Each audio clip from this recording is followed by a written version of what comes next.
मुझे लग रहा है कि ऑटो सेक्टर में कमर्शियल व्हीकल सेक्टर जो है वो सबसे बेहतरीन पोजीशंड है क्योंकि वॉल्यूम ग्रोथ अभी भी यहाँ पे इंटैक्ट है और यहाँ पे जो सेमीकंडक्टर का इशू है ये इतना ज़्यादा इम्पैक्ट नहीं कर चुका है जैसे कि पैसेंजर कार सेगमेंट को किया है। मुझे लग रहा है कि टाटा मोटर्स, अशोक लेलैंड जैसे स्टॉक्स में अभी भी रिस्क रिवॉर्ड काफ़ी अच्छा है क्योंकि जिस प्रकार की जीडीपी के ग्रोथ के आंकड़े की एक्सपेक्टेशन है और जिस प्रकार का गवर्नमेंट का स्पेंड इंफ्रास्ट्रक्चर पे आने वाला है तो ये डेफिनेटली कहीं ना कहीं ट्रक मैन्युफैक्चरर्स को बेनिफिट करेगा। तो मुझे लग रहा है कि अगर किसी को नियर टर्म का भी पोजीशन लेना है तो मैं समझता हूँ अशोक लेलैंड, उसके बाद टाटा मोटर, ये दोनों काउंटर्स में पोजीशंस ऐड करनी चाहिए। मुझे लग रहा है कि यहाँ से कम 15% की अपसाइड पॉसिबल है क्योंकि मार्केट्स डेफिनेटली FY23 के लिए भी काफी पॉजिटिव है और एक बार सितंबर के नतीजे होंगे तो markets obviously 1 year forward that is FY23 के नतीजे भी डिस्काउंट करने लगता है। तो अशोक लेलैंड और टाटा मोटर्स में डेफिनेटली खरीदिए। मुझे लग रहा है मारुति और महिंद्रा में जिनके पास है वो होल्ड कर सकते हैं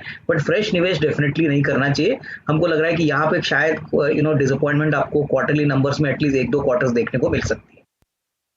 नहीं, मुझे लग रहा है कि अजय रिलायंस का डेफिनेटली ये जो न्यूज़ फ्लो है जियो फोन का ये डेफिनेटली सेंटिमेंटली पॉजिटिव है और यहाँ पे आपने जैसे कहा कि इन्होंने 5 बड़े लेंडर्स के साथ काम करने का प्लान किया है क्योंकि फिनेंसिंग एक बहुत बड़ा ट्रिगर रहेगा। तो मुझे लग रहा है कि ये दिवाली के टाइम अगर मार्केट में उतरता है तो डेफिनेटली इसको रिस्पॉन्स अच्छा मिलना चाहिए।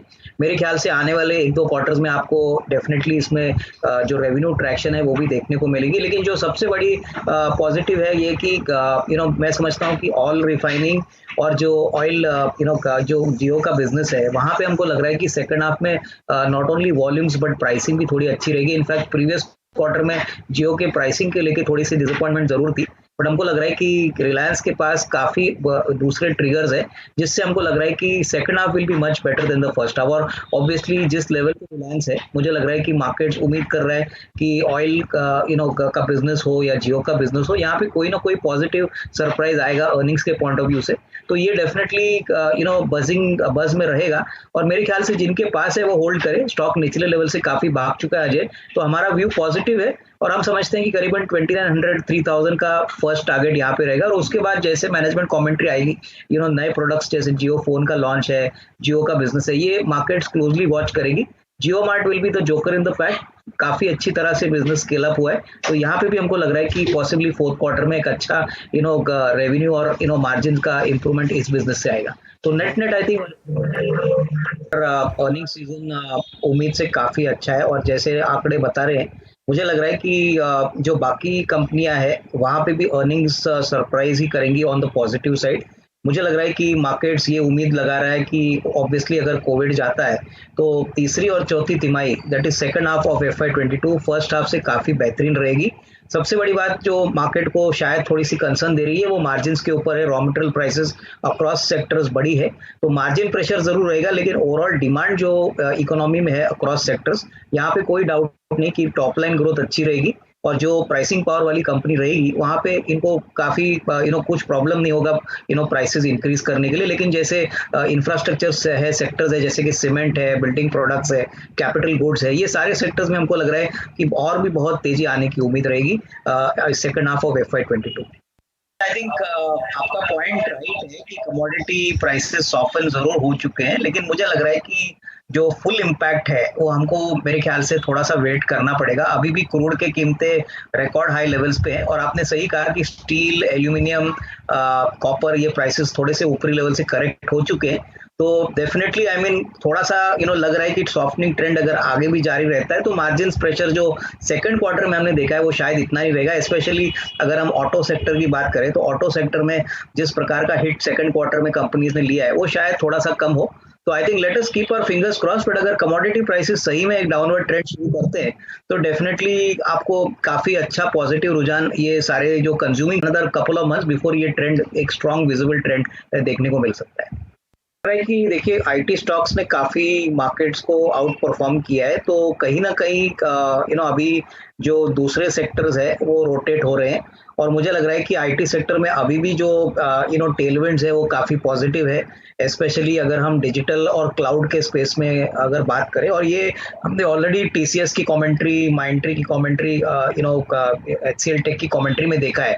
तो मुझे लग रहा है कि कहीं ना कहीं सारे आईटी स्टॉक्स कंसोलिडेट हो रहे हैं। क्लियरली मार्केट्स अभी दूसरे ऐसे सेक्टर्स देख रही हैं जो ऑब्वियसली डिमांड्स जहाँ पे अच्छी है वहां से वहां पे थोड़ा सा सेक्टर रोटेशन हो रहा है। ओवरऑल अगर किसी के पास फ्रंटलाइन आईटी कंपनियां हैं तो मुझे लग रहा है कि इनको जल्दबाजी नहीं करनी चाहिए निकलने की, क्योंकि हमको लग रहा है कि जो फोर्थ क्वार्टर रहेगा वो काफी अच्छा रहेगा।